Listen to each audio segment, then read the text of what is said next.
The IRS is set to pay roughly $70 million in employee union bonuses, contrary to an Obama administration directive to halt such rewards amid the deep, government-wide budget cuts known as sequestration. The apparent deal with the National Treasury Employees Union is scheduled for Wednesday and was made public by Iowa Republican Senior Chuck Grassley of Iowa.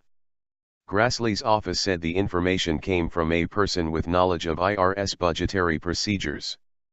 The IRS is already facing widespread criticism, which started last month when IRS officials acknowledged that agents had improperly targeted Tea Party groups and conservative organizations for additional scrutiny when they applied for tax-exempt status during the 2010 and 2012 elections.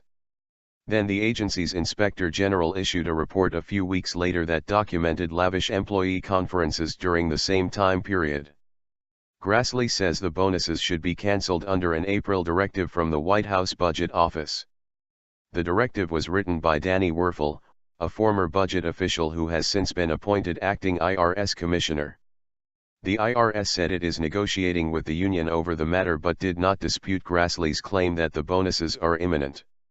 Office of Management and Budget Guidance directs that agencies should not pay discretionary monetary awards at this time, unless legally required, IRS spokeswoman Michelle Eldridge said in a statement. IRS is under a legal obligation to comply with its collective bargaining agreement, which specifies the terms by which awards are paid to bargaining unit employees. Eldridge, however, would not say whether the IRS believes it is contractually obligated to pay the bonuses. In accordance with OMB guidance, the IRS is actively engaged with NTEU on these matters in recognition of our current budgetary constraints, Eldridge said. The National Treasury Employees Union did not respond to requests for comment. 3 congressional committees and the Justice Department are investigating the targeting of conservative groups. And key Republicans in Congress are promising more scrutiny of the agency's budget, especially as it ramps up to play a major role in implementing the new health care law. Much of the agency's top leadership has been replaced since the scandals broke. President Barack Obama forced the acting commissioner to resign and replaced him with Werfel, who used to work in the White House Budget Office. In a letter to Werfel on Tuesday, Grassley said the IRS notified the employee union March 25 that it intended to reclaim about $75 million that had been set aside for discretionary employee bonuses. However, Grassley said, his office has learned that the IRS never followed up on the notice. Instead, Grassley said, the IRS negotiated a new agreement with the bargaining unit to pay about $70 million in employee bonuses. While the IRS may claim that these bonuses are legally required under the original bargaining unit agreement, that claim would allegedly be inaccurate, Grassley wrote. In fact, the original agreement allows for the reappropriation of such award funding in the event of budgetary shortfall.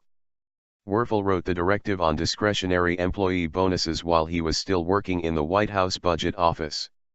The directive was part of the Obama administration's efforts to impose across-the-board spending cuts enacted by Congress. It's like robbing Peter to pay Paul, said Utah Senior Orrin Hatch, the top Republican on the Senate Finance Committee. On the one hand, the IRS claims it's short on resources, but on the other hand it appears they're ready to dole out $70 million in bonuses that looks like a payoff to union workers at a time when we're drowning in a sea of red ink. Given the government guidelines on sequestration, this is certainly an issue that demands further scrutiny.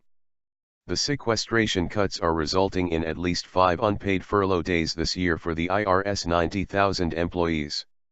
On these days, the agency is closed and taxpayers cannot access many of the agency's assistance programs. Werfel's April 4 memorandum directs that discretionary monetary awards should not be issued while sequestration is in place, unless issuance of such awards is legally required. Discretionary monetary awards include annual performance awards, group awards, and special act cash awards, which comprise a sizable majority of awards and incentives provided by the federal government to employees. Until further notice, agencies should not issue such monetary awards from sequestered accounts unless agency counsel determines the awards are legally required.